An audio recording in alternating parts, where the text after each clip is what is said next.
اگر کوئی یہ دعویٰ کرتا ہے نا میرا یہ دائم ہمیشہ ٹھکانہ ہے تو یہ اس کی غلط فہمی ہے۔ بڑے بڑے آئے یہاں پر جو کہتے تھے جناب ہم تو بڑے بہادر ہیں، ہم تو ایسے ہیں، لیکن آج دیکھ لو ان کا نام و نشان بھی نہیں ہے۔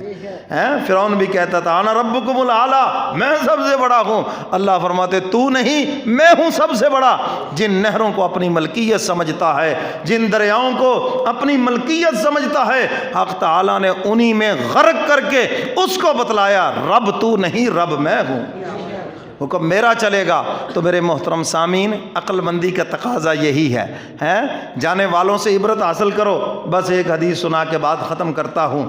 جب جنازہ گھر سے اٹھایا جاتا ہے، اللہ کے محبوب فرماتے ہیں اگر مجھے اس بات کا ڈر نہ ہوتا کہ تم اپنے مردوں کو دفنانا چھوڑ دو گے تو میں اللہ سے درخواست کرتا کہ اس میت کی آواز کو کھول دیا جائے تاکہ تم سب لوگ اپنے کانوں سے سن لو۔ فرمایا مجھے اس بات کا ڈر ہے، اس ڈر کی وجہ سے اپنے مردوں کو تم دفنانا چھوڑ دو گے، لیکن میت جو بات کہتی ہے اپنے نبی کی زبان سے سن لو اس کو۔ حضور فرماتے ہیں جب جنازہ اٹھتا ہے وہ کہتا ہے او دنیا کے لوگوں، میں دنیا کے دھوکے میں آ گیا، تم دھوکے میں نہ آنا۔ میں دنیا کے دھوکے میں آ کے آخرت سے غافل رہا، میں اپنی آخرت میں ناکام ہو گیا۔ خدا کے لیے تم اس دھوکے میں آ کر اپنی آخرت کو ناکام نہ کرنا، غفلت میں پڑھ کر آخرت برباد نہ کرنا۔ فرمایا وہ سب جنازہ اٹھانے والوں کو یہ پیغام دیتا ہے۔ تو میرے محترم سامعین، سب سے بڑا عبرت کا سامان یہی تو ہے، جنازوں کا اٹھنا، رشتہ داروں کے جنازوں میں جانا، دوست و احباب کے جنازوں میں جانا۔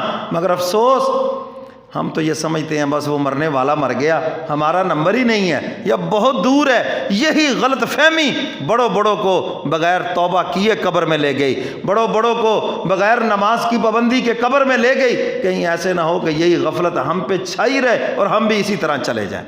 تو میرے محترم سامعین، بات یہاں سے شروع ہوئی تھی کہ یہ جو نیا سال جب شروع ہوتا ہے، یہ جو خرافات ہے مسلمان کا ان سے کوئی تعلق نہیں ہے، یہ عیسائیوں کی رسم ہے اور اس کے اوپر جوتے پڑیں گے، چاہے وہ سالگرہ کی شکل کے اندر ہو، نیو ایئر نائٹ کی شکل کے اندر ہو، یا اور ہندوؤں کی رسومات کی شکل کے اندر ہو۔ یاد رکھو ان سب پہ جوتے پڑیں گے۔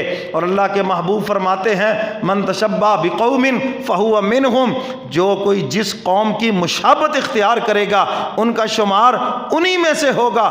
اللہ کے محبوب فرماتے ہیں بہت سے لوگ جن کے تم نے جنازے پڑھے، جن کو تم نے مسلمانوں کے قبرستانوں میں دفن کیا، لیکن قیامت کے دن وہ یہود و نصارہ کی صفوں میں کھڑے ہوں گے، کیونکہ ان کے کرتوت انہی کی طرح تھے، وہ انہی کو اچھا سمجھتے تھے، اوپر سے مسلمان تھے، اندر سے یہود و نصارہ کی باتوں کو پسند کرتے تھے۔